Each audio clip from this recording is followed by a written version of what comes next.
You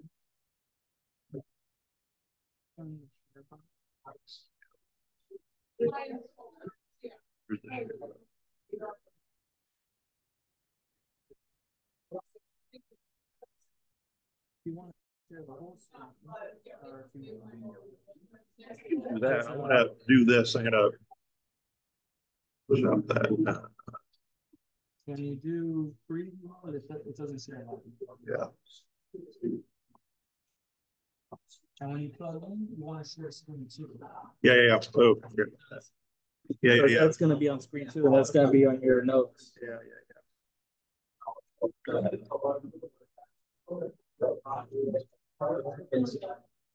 There we go.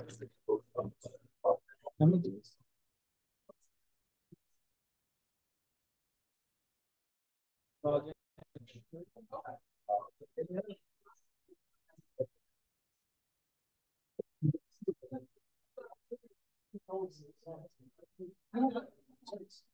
That's working.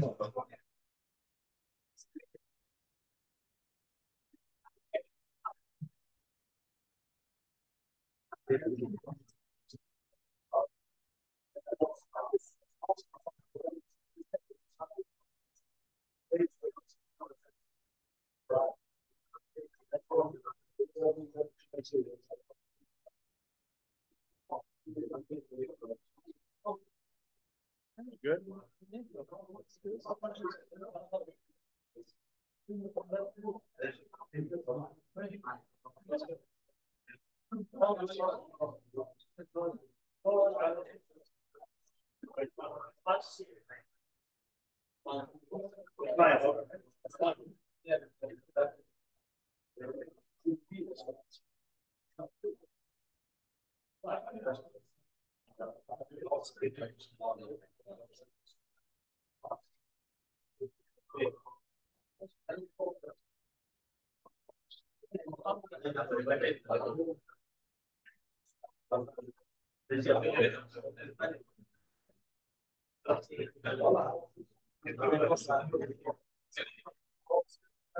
So I think that's what you're gonna have to use the connection center. Do what now?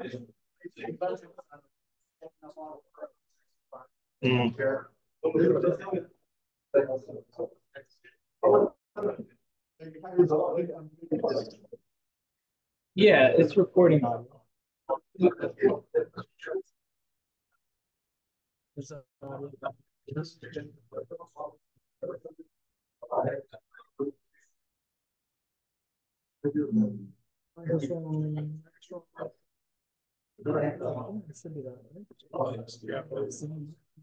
Yeah, because I don't have the hooked up to my microphone at home. So it's the default to what's in here. Well, do you see the mic icon moving on your computer is the question.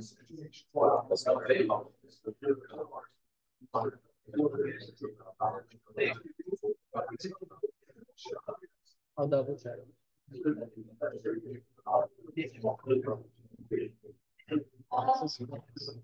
Yeah, I see it on my phone. And it's already recorded. Everything allowing presentation or not? Yeah,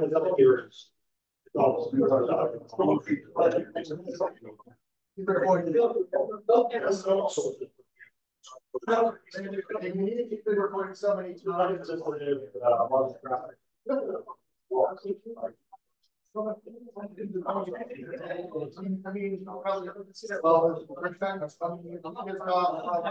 well, 10 times a year at least. I gave you a list of this.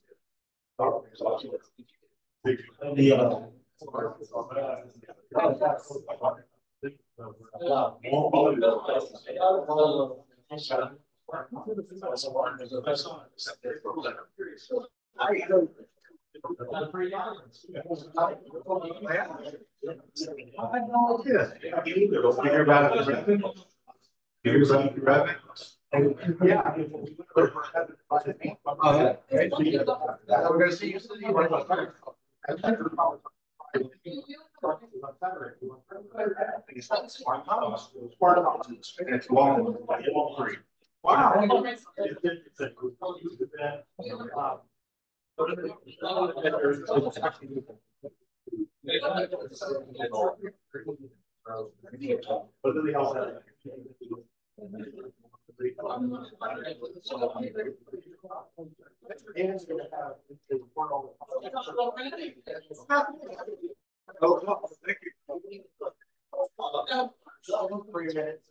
Okay.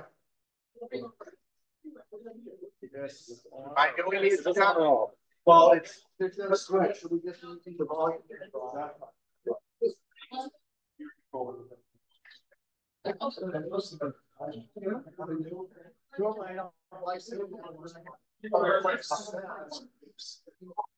Yeah.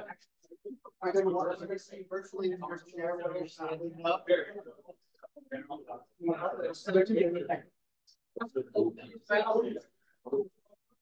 I know.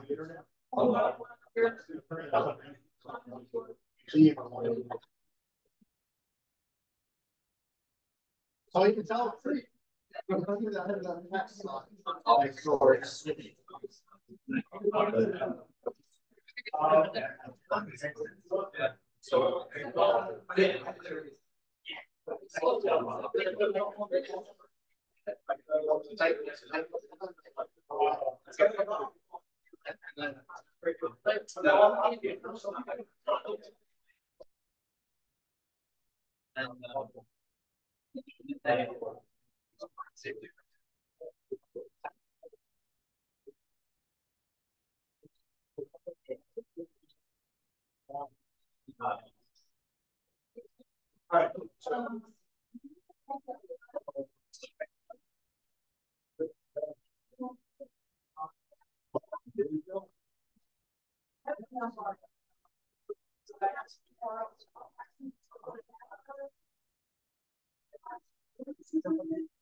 Oh, that's great. So you feel like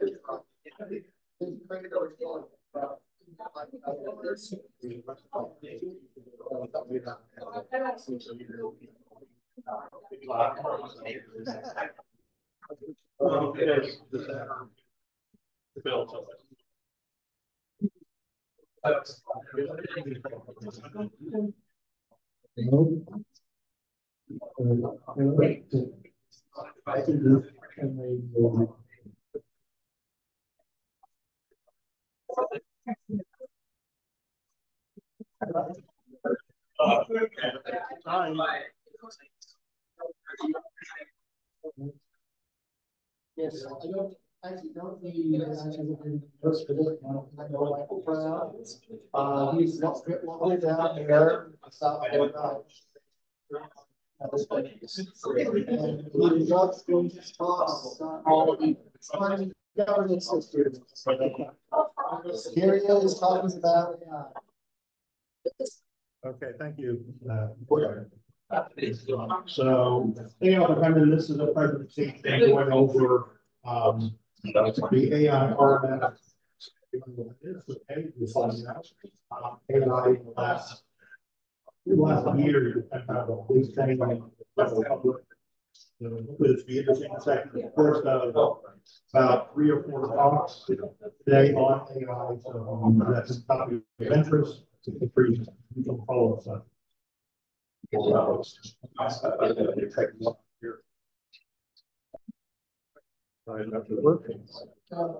Oh, lovely.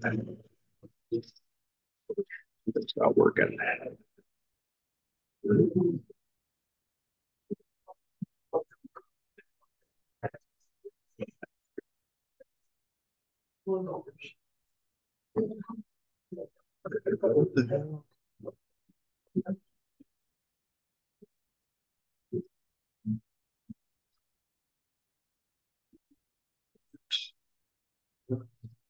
don't know what's going on.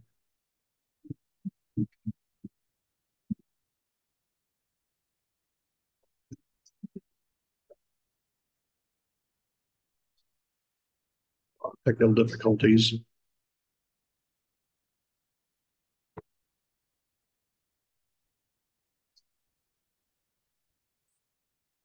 Okay, now it's working. Okay.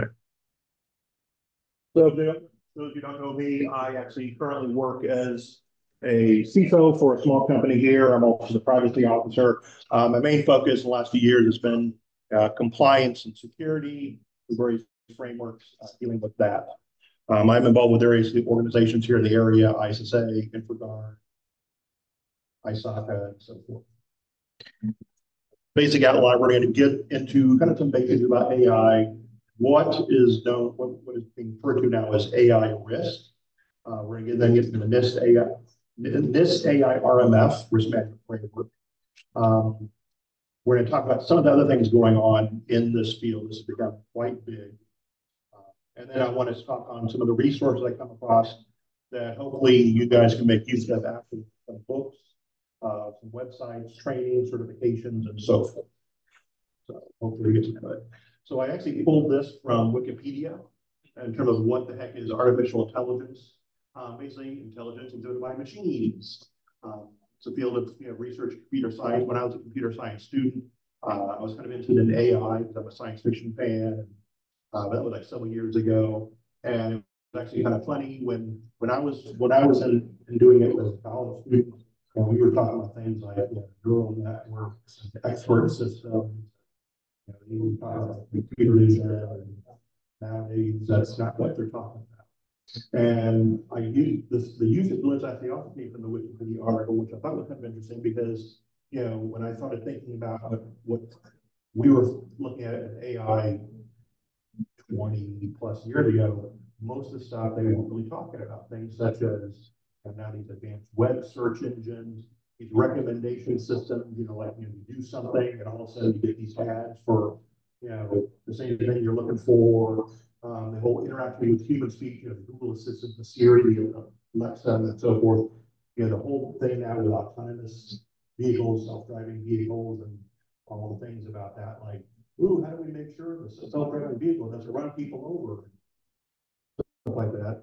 This has become a huge thing, especially in the public mind, is the whole generative creative tools, the whole ChatGPT, AI art, and so forth. So it's become kind of a big thing. I thought this was really funny. So some of these magazines I subscribed to, and I got them, and I'm like, well, that's interesting. This magazine came out this month, and it's got a cover article on AI. And this magazine came out the same day month as a cover article on AI. And this magazine came out the same month. So I went to the newsstand. These are magazines that I picked up off the newsstand. I'm not talking about like the last year. I'm talking about like in the last 2 months.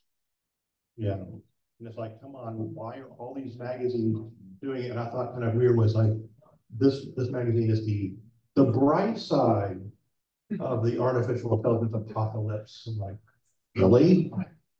So everyone, Time Magazine did this, some other magazine group did this. So it's like at Barnes Noble, look around like, that's interesting, I snapped it up. I actually brought some of these with me if anyone would like to see them later on. It was really become into the consciousness of people.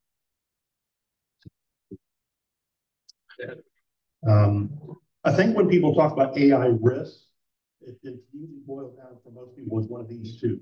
Either we got a Terminator, or maybe we could go into the Matrix, or we've got this. And the funny thing is I have actually seen this attitude within cybersecurity in the last 6 months. Like, oh my God, AI is going to wipe out our jobs, in cybersecurity. And I'm like, I don't think so. I know, like what I do, I don't think you're going to replace me with AI. Now, some of the low-level stuff, the stuff that we were already automating with SIMs and these sort of things, if you're like one of these people that you think your AI, your cybersecurity job is going to be sitting at a terminal and watching stuff, yeah, if we can automate that, whether it's with a SIEM or with an AI, you're going to be out of a job. That's been the case for some time. So it's a matter of being creative to use AI as a tool, and that's what's going to be kind of important. Then there's some of the problems here. AI art has become a huge issue. That's a fake person created with artificial intelligence. And yes, I picked a safe piece of artwork. I didn't go get the naughty stuff. And there's a whole movement for, if you want to see naughty artwork created with AI, even videos that's out there, it's now become a big hullabaloo in certain art circles where, oh my God, you better not submit any artwork that was created with AI or you used AI to help you. It has to be done by a human, so it's become a big kerfuffle in the last few months. These two are actually book covers done by a publisher. I know they're here locally. Understand that it costs money to go hire artists to do a book cover. And if you're a small little shop, and this is like a two-person shop, they don't have the money to go buy, to hire artists. So they've been using AI to create art. Frankly, those are pretty good covers in my estimation. But there are also people who get pissy about it. Like this one here, I posted on some group and they got this smart ass and like, ooh, the cover was done by AI. Sure, they just used AI to write the book or anything. No, they didn't. The scholarly book. Then of course, there's the whole fiasco with bias and this sort of stuff. Like, we asked AI to give us founding fathers and we get Black and Asian people, and it's like, come on, what's going on here? So there's been those fiascos where you ask questions and get these really weird ass answers because the way that that was trained and so forth. The whole ChatGPT and did you use that to write your paper and so forth? Because a lot of schools are now saying like, you better have it written by you, not by some ChatGPT, or you're in trouble. There are actually apparently programs that the professors and teachers can like run your submission through, and they can set out like, yes, this person used AI or they didn't. The weirdest one I saw, I don't know what the final result was a girl submitted a paper, teacher ran it through one of these programs and said like, oh, you used Grammarly to help you, so you used AI, so I'm failing you. And I'm like, what? Grammarly doesn't write your paper. I mean, I use freaking Word, and Word even says that. Somebody trying to tell me like, oh, you need to reword this. Okay, I was like, no, but Word's not writing my paper, and I don't think Grammarly is either. But that's sort of what people don't go too far. And then of course, there's hopefully you've seen the whole South Park episode of ChatGPT and so forth. So it has come into the public awareness of all this sort of stuff beyond us computer geeks. So when they talk about AI risks, we're talking about things such as harm to people, individuals, things like your civil liberties, your rights, and so forth. Harm to groups and communities, discrimination in different groups. These exercises, the artwork basically came from the AI RMF book. So you want to know where I'm not good enough to create these by myself. I go snag them off the internet. These next few slides actually come artwork coming straight out of the AI RMF book. And then of course, things like societal, harm to democratic participation and education access. And then talk about harm to organizations, companies that affect their business operations or security breaches, it's like I don't really hear a whole lot about people like using AI to help them hack. So you got to think that people are trying to use that or maybe are using it, and that's pretty scary.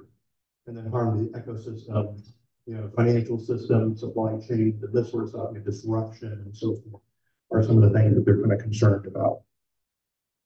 Again, this comes from the AI RMF book in terms of some of the things and the elements they talk about in terms of risks and so forth. Again, there's another one from the AI RMF book. Oh, and by the way, I brought my printed versions of the AI RMF material. So if people are curious about seeing it, I can show it to you later on, but you can also get it all for free from the internet. So these are some of the elements in terms of the issues they're talking about with it. And this is, again, a big term I'm hearing a lot is the concept of, I want to talk about is, this is also on risk, is AI trustworthy or trustworthiness, which is kind of interesting. For years in cybersecurity, we've been talking about CIA triad, confidentiality, accessibility, integrity. And now, and then of course the next buzzword that has been coming along in the last 5-10 years is cyber resilience. And now when we talk about AI, now we're talking about trustworthiness. With the idea, if we are using it, we hope that the information we're getting back is, can we trust it? If I go into some tool to ask a question, am I getting a good answer or am I getting bullshit? And if I don't know enough about the subject, then it's like, how am I judged? How can I judge that it's good? And so that's kind of a concern that they have, and that's what they hope that the AI RMF will help address that. So about trustworthy AI, these definitions actually came from this glossary. So I just went through and I saw this, I was like, yeah, this really answered it better than me trying to come up with my own. So the idea here is trustworthy AI systems are valid, reliable, safe, secure, they're accountable. So we actually are getting a good answer. We can trust it. We don't have to worry about, that it's got built-in biases, because we've seen that. We've seen things where they train, an AI system and it became it was a bigot, basically, saying all kind of nasty things because they just didn't do a good job of training. So this is why it's become really, really important. Then I did this crappy Venn diagram. So, so when I started thinking about this, it's like trustworthy, I have to trust something. I started thinking about kind of myself. I'm dealing with different subjects. So there's various subjects that I hate to say, I don't want to say that, oh, I'm an expert, but there's areas where I'm very, very knowledgeable of, but oftentimes my area of knowledge is in a small subpart of a larger subject. So sometimes when I get a reference book on the whole subject, how do I judge that it's a good reference? Well, oftentimes I do is like, okay, let me see what it says about the stuff that I know. And I go like, oh yeah, that's good. Oh yeah, okay. And so I go through and read that, oh yeah, this would be pretty correct, pretty accurate on the stuff that I know. Then I hope to feel that, oh, I can trust the rest of it. Because I have also picked up reference books for I go to the section and I read about what that area I know, like, oh my God, this is it. It's not right. Then I have to be, I'm going to become suspicious. Can I trust the rest of it? Because they don't know what I know. They very well be very good at the other stuff, but it's hard to tell. So for those of you who are not familiar with NIST, it's the National Institute of Standards and Technology. The good thing it says it's the S is scientists. They are part of the U.S. Department of Commerce. They're a non-regulatory organization, i.e. they don't set down a regulation. Now they do set down standards and whatnot, and other groups may take that and enforce it, but NIST is the one doing that. Now most of us in InfoSec, hopefully you have heard of NIST, especially the special publication 800 series, and the NIST cybersecurity framework, and now also the privacy framework. And because we pay for all this stuff that they do with our taxes, it's all free. You go to the website and download all the documents and whatnot and make use of it. And while it's a U.S. agency, It's they're available for anyone to use. It doesn't matter where you're from. So I know that with the cybersecurity framework, there's a lot of international interest in what to use the framework in countries all around the world. So I certainly would expect the work that this is doing with AI, which is being mandated by the government. Hey, if you're from another country, it's there for you to use as well. So this was kind of like an overview of some of the, just for the US, some of the directives and laws in the area of AI. So we first off had, an executive order that's come from the president way back in 2019 for all about American leadership in AI. About this report, US leadership in AI, which is this document that I have here. It's kind of interesting of how we, how the US should take a lead in it. Then the next one is actually a public law, i.e. passed by Congress, the National AI Initiative Act of 2020, and this is what spurred NIST to develop the AI RMF. And then further in 2023, we got another executive order again from our president, the safe, secure, and trustworthy development use of AI. And this now has this trustworthy and responsible AI research center. I'll talk about that later on. This is US AI Safety Institute. Again, I'll talk about that a little bit later on. And a lot more documents again to support the AI RMF. NIST doesn't just go out and do this because they think, oh, this is an interesting thing, let's go do it. They do stuff when they're directed by either an executive order or public law. So, and of course, if you think that the US is the only one doing this, they're not. These are some of the foreign directives I'm not aware of. So the UN currently has a UN advisory board on AI, and this is just in the last couple of years. The UK has a safety summit. That's the G7 countries have now an AI code of conduct. European Union has an AI Act, and it has elements that will go into effect over the next 2 or 3 years. And I know that other countries are also getting into the whole rules and regulations for AI. So this is just the beginning. For those of you curious, this is the timeline of how to develop the RMF. I mainly put this out here because one thing to think about the work that NIST does for all of their things, whether it's a cybersecurity framework, privacy framework, the 800 documents, is if any of you would like to be involved with the work that NIST does, you may do so. Because all the documents that they're doing, they put it out for public input. And anyone can do it. I did it for the whole they were revising the CSF. I put it into the files and it didn't go anywhere. But, and then of course they have these workshops. Like the last few years they've been doing them online, but if you want to be involved with these workshops they do, you can do so. I did so when they were revamping the cybersecurity framework. And again, there's people from around the world that was participating in that. So nothing says that, hey, you're not US citizens, you can't give input. You probably could have. So the NIST, the AI RMF was developed over, as you see, about a year period. Then it was finally released in January of 2023. So it's at this point almost a year and a half old. So that's kind of the framework. And this actually I pulled this from the website. So how many people are familiar with the cybersecurity framework? Okay, good. Because I'm very familiar with the cybersecurity framework, and when I looked at the AI RMF, I saw a lot of similarities in terms of how it's structured. So this is a refresher. Is the cybersecurity framework has several functions. These have been divided into categories and subcategories. Now the CSF then goes into implementation examples and references. The AI RMF has something similar, but it's the same general structure they use with the AI RMF, which I thought was nice. So this is the logo they use for it with the different functions, and there's 4 functions. This is the actual official name of the document. They've numbered everything, so it's AI 100-1. So they now have a new series of documents.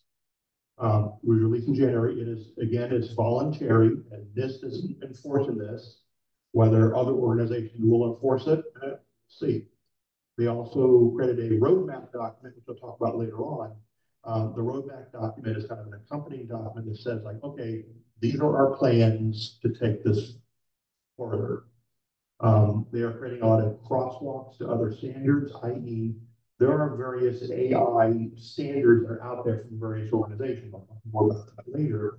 And so just as the NIST CSF has cross maps to other security standards, the AI RMF has crosswalks to other AI standards.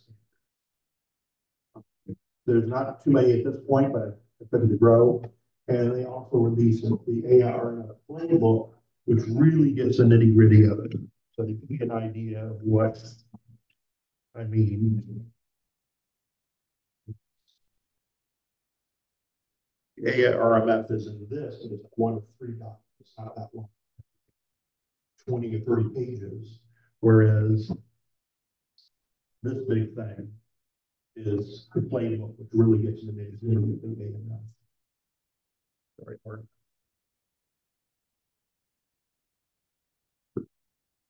So again, this is the organization.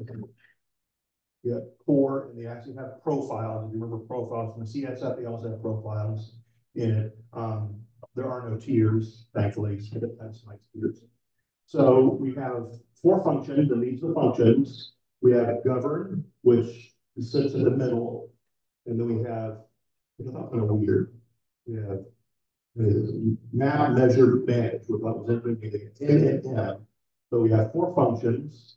These 4 functions are further divided into 19 categories, and then further subdivided into 71 subcategories.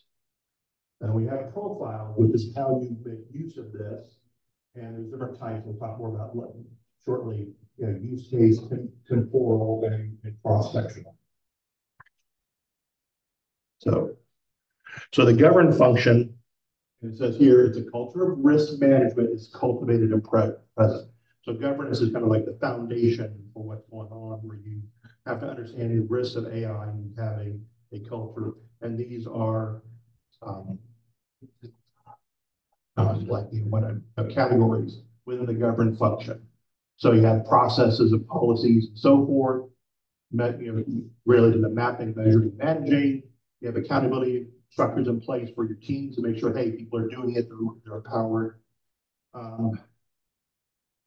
Apparently they have some DEI stuff and whatnot. Of course, they have organizational teams are committed to the culture that considers and communicates risk. Pretty straightforward. You have, you want to have robust engagement that's relevant, and policy and procedure to address AI risk. So nothing really radical here in terms of governance. It's pretty straightforward, at least I think so. Then we have MAP, which is context is recognized and risk related to contents is identified. What basically is you figure out what the risks are and you identify them.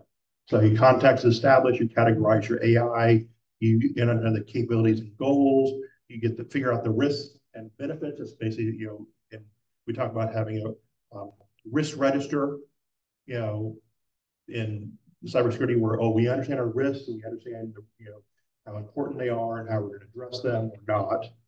And we also, again, the whole idea of AI risk, what are the impacts to groups, individuals, communities, and so forth. We need to set that out. Then measure, again, we've identified the risks. We need to assess them and analyze them and so forth. So you identify, methods and metrics. You evaluate them, again, for trustworthiness, trustworthy term. You have a way of tracking identified risks over time, and you have feedback. So again, you kind of, the whole idea of measuring the risks, and then manage, risks are prioritized and act upon. Again, that's the same thing with this as in cybersecurity. What are your risks? How are you going to prioritize them? Not everything's the same seriousness. So the ones that are serious, you need to really address. Other ones are not so much. So you base an assessment and analyze it. You strategize. You manage from third-party entities, just like in cybersecurity. Hey, We have a data center, a third-party risk. We got to figure out what the risks are to us to have a data center. And then, of course, you have your risk treatments, your response, recovery, and so forth. So again, nothing really radical, but it's important that we set these things out. Okay, this is actually taken directly from the AI RMF playbook. I picked this one just because I could fit it into onto one page. But this is the general layout of all the stuff in the RMF playbook. So this is for govern 1.3. So process and procedures in place at the remedial level risk management. Okay. They always have an about section and explain what it is. Then they have suggested action. So it's not like you must do these things. More of here's what we suggest you do. You need to figure out for yourself what you need to do. Unfortunately, I know for a lot of people that they can't handle it. They want to be told exactly what to do. Sorry. Then they have transparent documentation, and then they have a lot of resources and references. This one was kind of short. Some of them, the references go over like half a page or even more. So this was an example of, again, what's in the the RMF playbook, this big document here. Kind of interesting, and I'm kind of interesting to see how people are going to put this to use. So profiles. Again, if you're familiar with the CSF, you hopefully have some idea of the profiles. The idea of the profiles is help people to put the framework into use for their particular use, their particular organization. That's again a problem that I see in cybersecurity, but in other areas where people, again, it's like, I give you a list of 10 things and it's like, oh, we have to do these 10 things and nothing else. It's like, no, it's a suggested list of 10 things. You need to look at your organization and decide, are these all relevant for us? Maybe only 8 of them are relevant for you, or maybe you need to look through those and realize, oh, we need to not just do these 10 things, we need to do these other 5 other things. So that's the thing, is that the profiles help you apply it into your organization. So there's different use cases. One of they have like use case profiles where you develop a profile for a specific setting or an application. So, oh, this type of AI is generating, so here's the profile for that. Or, oh, this type of AI, so here's your profile to use to implement for that. There's also what they call temporal, which is current and target. This is big in the CSF, where the idea is that, oh, we figure out where we currently are across our current profile, and then we figure out where we need to go to. That's the future, and the current and the future won't be the same. So you figure out what the gaps. That's what you have to work on. And there's also this cross section, which I don't quite fully understand. But basically, it's for like, oh, it's different use cases are separate, like cloud-based. Now, at this point, they've only created one, at least public available profile.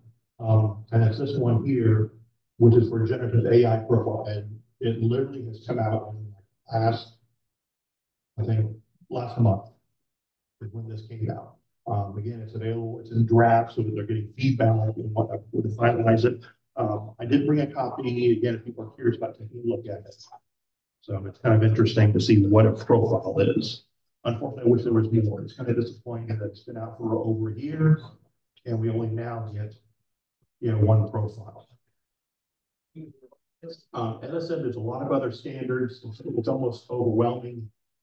These are just some of the standards from ISO. If you're familiar with ISO 27000 series, which is all InfoSec, well, guess what? ISO has a whole series that's just AI. That's the 22,000 series. Some of the work that NIST has been doing is to talk about, hey, these are all the other standards, and we need to tie into them or match up with them or have crosswalks with them. So, like, I know ISO has done stuff, IEEE has done stuff, some other international bodies have done stuff, other foreign governments have done stuff. A lot of work going on. It was kind of eye-opening for me because, to kind of see like all the stuff that's going on in this field. So, resources. So there's a lot of stuff out there, and I'm going to touch on some of the things that I've come across. So the AI, a modern approach, is actually a textbook. Is one of the leading textbooks out there. If you really wanting to have like a really, I actually was going to bring it with me, but it's like literally it's that thick. So I didn't want to haul around all day. Look around on Amazon. You might find a reasonable price copy. I wanted to get a copy, and then when I got it, I realized it was an edition intended for India. That's why it was really cheap, but thankfully it was all in English, and so what? And that's actually the cover. The other book I picked up, which I thought was pretty good, was this one, which is up there, Artificial Basics. I was actually looking on Amazon. If you like the dummy series, there's like multiple dummy books. There's one on AI, one on machine learning. I mentioned the MIT Press Essentials Knowledge. If you're not familiar with this, is a new series I just discovered, but these are the ones I picked up on AI ethics and deep learning. And there's others that are related to techniques. It's like an essential guide to different topics. So that may be of interest to you all. Other resources. So this is the NIST website. It's kind of like the center point for AI. They actually have this also site too. That's also kind of a center point. I don't know why they have two. It's kind of confusing to me. This is where they have the RMF stuff. So you can go there and you can get RMF, the playbook. There's an explainer videos. You can get the roadmap. You can get the crosswalk. You get all kind of documents here. I mentioned the US AI Safety Institute. This is their website. So these are all various resources from NIST themselves. NIST documents. So I mentioned some of these. I actually brought most of them with me. So US Leadership in AI, which is kind of interesting, kind of laying down, I don't know where they want to go. There's the RMF. They have this one on adversarial machine learning, which is 102, 103. This is their glossary. 104 is in draft. I didn't bring a copy. 5, I did bring a copy. This is all about global engagement and lists all of these various standards that are out there. It's kind of like, it's incredible some things that are out there. And then there's this one, which is the generative AI profile. I did bring a copy. I'm kind of a book nerd, sorry. So I kind of thought that these numbering series, so that's now we have, they're having the SP 800 and the 1800, and so now we got the 100, I guess, for AI, and the 600. I'm kind of curious to see where this is going to go with the numbers, but I'm weird that way. So the U.S. Safety Institute, AI, it's part of NIST. It's meant to bring together a lot of different groups. I'm not quite sure what the group has done. That's kind of going and checking out their website and seeing who's a part of it. So a lot of your major companies, a lot of your colleges and universities, a lot of other organizations are involved. There's a whole list of who's a member. What they're doing, I'm not quite too sure, but it might be interesting to see where this is all going. Okay, training and education. This is a sampling. It's not meant to be exhaustive. This was me going on Google and doing some searching. And actually, this is some stuff that actually popped up on my radar just in the last few weeks. So Stanford University has this AI professional program. Google has machine learning and AI courses, which may be free. So some of the stuff might be free, some of it might not be. Be aware of that. IBM has this AI engineering professional certificate. Harvard has this. MIT has this. ISACA, this is kind of new. They've had their AI Essentials certificate for a while, but now they have more. Probably more money for them. I can say that I'm going to ISACA them. I discovered this one recently. Stanford has this. It's a 2-hour course. It's about $200 for AI security essentials. It looks kind of interesting. I don't know if you're willing to take it, but I don't know. They actually have a full-blown, I'm not sure if this is a 5-day or 6-day course, which will give you a certification, the GMLE cert, from SAN. So this is becoming a big thing. And again, this was just a smattering of like me going and looking. Yeah, this is gonna be like your 8th hour. Yeah, this is a full, I say it is a 5 or 6 day course. So certifications. So first off, certification for the AI system. I don't know. Why I say this is that, and we have certifications for information security systems, i.e. you can go get your organization certified for ISO 27001, and some of these others. So are someone going to have that for AI system? I don't know, though. I kind of wonder, since ISO has this 42000 series, could you have your system certified against 42000? And we had like the ISO 9001 for quality management. We have it for this and that and other things. So, I'm not going to say, that's never going to happen, but it happens. So, for people, yeah, there's a lot of things. AIPP, which is the privacy professionals, they came out with this in the last 6 months. ISACA has had this for a while as part of their certified emerging technology certification, where you get like, I don't know, there's 4 or 5 of these courses, and you get the certification. I mentioned GIAC or SANS has the GMLE, which is machine learning engineer. I thought it was expert.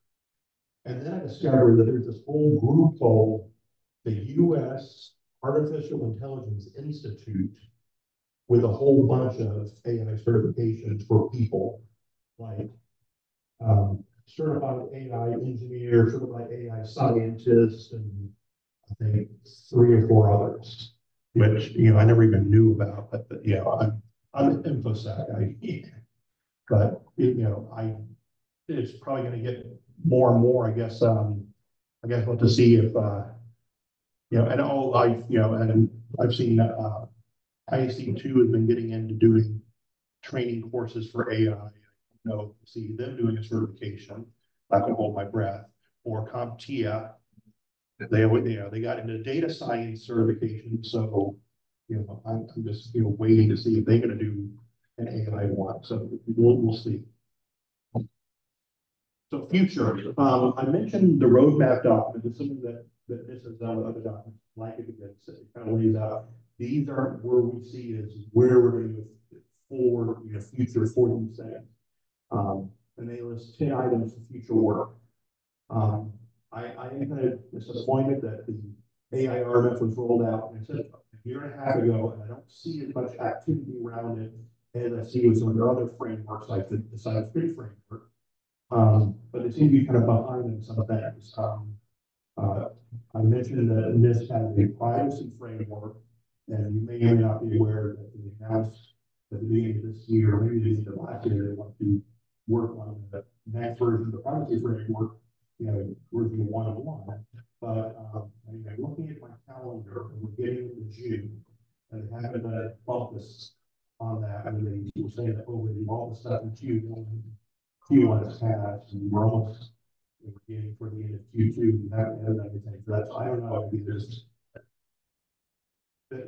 too busy or something like that, or they're expecting others to create stuff and give it to them. So we'll see. So like the development of profiles and crosswalks to me seems slow. We're just now getting the first draft profile. We have a few crosswalks, like 8, but you look at some of these documents, there's like a buku list of all these other things. Like, well, where's the crosswalks for that? So this is the roadmap. This is actually again from them, but it has some interesting things that I think have more profiles.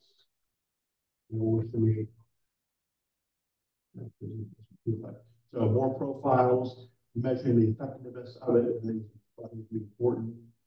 Development of case studies, how people are using it and so forth. Tutorials and so forth. This is good. Alignment with international standards and production of crosswalks. That's going to be important. So it's clear that just as this NIST CSF that can generate a whole lot of international interest and usage and so forth, I think they're expecting the same thing with the AI RMF. Even though it was created for us here in the U.S., they're certainly open and aware that other countries are probably have an interest in using this. A lot of countries they don't have the means and resources to go create their own framework. So they would probably be quite happy to get involved with this. And one thing I do also like about the stuff that NIST does is that, this is what I thought about kind of alluded to earlier, is that unlike these other frameworks and standards out there, like from ISO and so forth, that, I know I have no chance whatsoever ever getting involved with helping out with ISO standards, but, I've been involved to a degree for the NIST stuff. And so if any one of you has a keen interest in this, you can do so, you can get involved, which I think is, quite refreshing in my mind.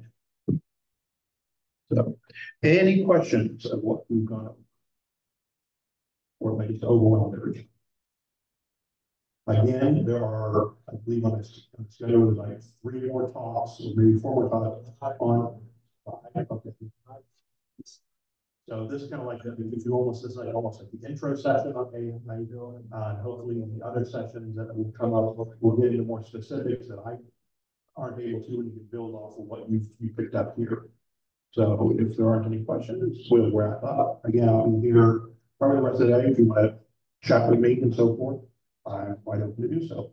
Thank you.